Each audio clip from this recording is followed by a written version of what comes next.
Hello and welcome to my YouTube channel. If you're regular here, you know I review many photographic, audio and video related products. Well, very recently, in the last couple of weeks, I've been taking a look at two particular cameras. I've been looking at the Canon R7 that we have here, and this is a fantastic APS-C camera with Canon's new RF mount, and I've also been looking at the Canon R10, which we have here. And this is also an APS-C camera that takes the Canon RF mount. And many people have been asking me, what are the real differences between the Canon R7 and the R10? Particularly as there's quite a big price gap between the two. Do I really need to buy the R7 or should I just buy the R10? There's two fundamental differences between the R7 and the R10. The R10 hasn't got image stabilization and the R7 has. And the R10 has only got one SD card slot. The Canon R7 has got two SD card slots. So what I'm going to go through now is just the fundamental differences between the R7 and the R10. Now, the R7, which is this one, has got in-body image stabilization. Now that is great for slow shutter speeds and for lenses that don't have image stabilization. So, and for video content as well, because it creates a much more stable image, particularly if the lens hasn't got image stabilization. Although, to be fair, a lot of the Canon RF and EF lenses do have in-body image stabilization. So it's not, you know, a massive concern if the lens has got it, but the in-body image stabilization does produce better results than what the lens stabilization does. And if you combine the two, then it's great. The viewfinder magnification is greater on the R7, not by a lot. On the R7, it's 0.72 times magnification. On the R10, it's 0.6 times magnification, so not very much difference. And to be honest, in general use, I don't really find I can't consciously say to myself, oh, there is any difference between the two. I like using both of them. I've not really noticed a difference in either of them, so that's negligible. I wouldn't make a buying decision based on the viewfinder magnification, but the viewfinder resolution is the same on both of them, so you've got no difference there. The R7 has a 33 megapixel sensor, the R10 has a 24 megapixel sensor, so you're only going to notice a big difference there if you're doing a lot of cropping. If you're not cropping your images, then the R10 is going to be absolutely fine. 24 megapixels is absolutely fine. The resolution on the screen on the back of the camera of the R7 is better than it is on the R10, but quite honestly, reviewing images on the back, I've not really noticed, you know, any difference between the two of them. I can still crop in tight, check the focus on them. I've had no problem there. So I don't see that again as a big buying decision over the R7 or the R10. But on paper, yeah, the R7 is 55% sharper than or the resolution is 55% higher than it is on the R10. The R7 has a higher burst rate than the R10. It's 30 frames per second as opposed to 23 frames per second on the R10. Again, I think 23 is far more than what you're going to need. It's a great wildlife and sports cameras, both of them are, so I don't see that as a big difference. But again, on paper, the R7 is better than the R10. Battery life is apparently better on the R7 than it is on the R10.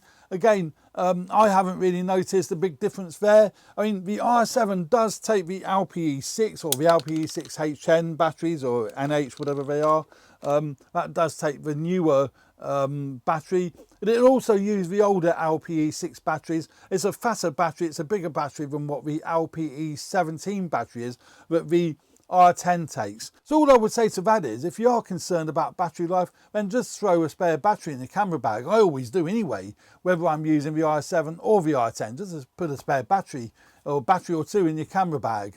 Now the R7 does have more advanced video features than what the R10 does. For example, the R7 has got your mic jack on the top there, but it's also got your headphone jack, where the R10 only has a mic jack. Also, the R7 has got internal C-Log3 recording, where the R10 hasn't, and it's got one or two other video codecs that the R10 doesn't have. So if you're looking for a dedicated video camera or a hybrid camera that does, you know, video, then the R7 probably would be a better bet. And certainly with the IBIS, you're going to get some great video features and video content off the R7. But the R10 is very capable as well.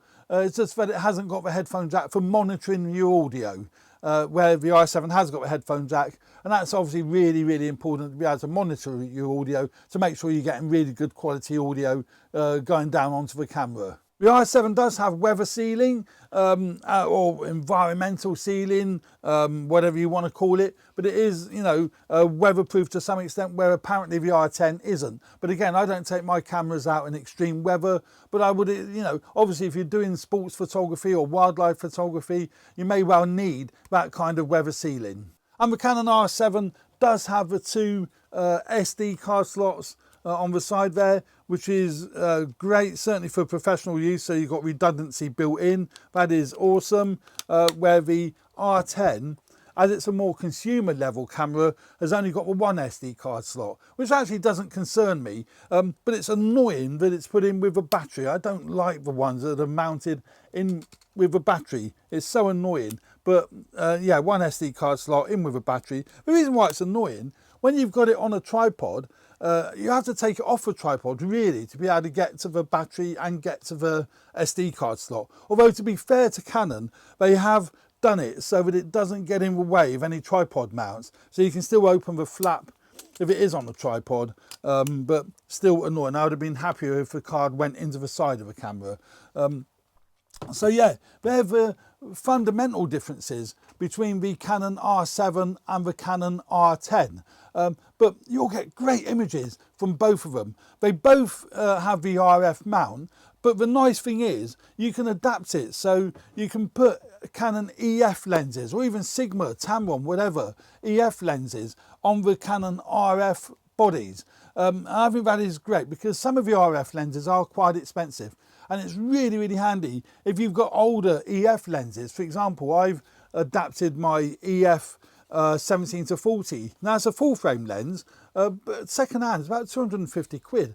Beautiful lens for 250 quid.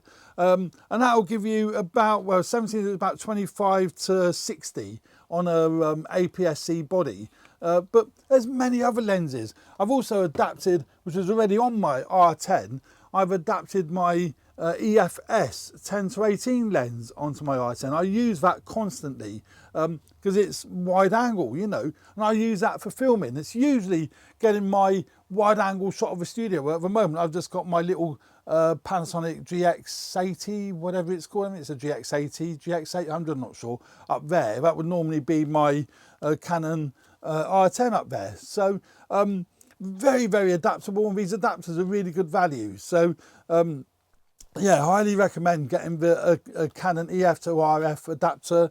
I've also got a Mikey EF to RF adapter here that I'm playing with. So there's plenty of adapters around to adapt older lenses, you know, DSR lenses to your Canon RF bodies. So there we go.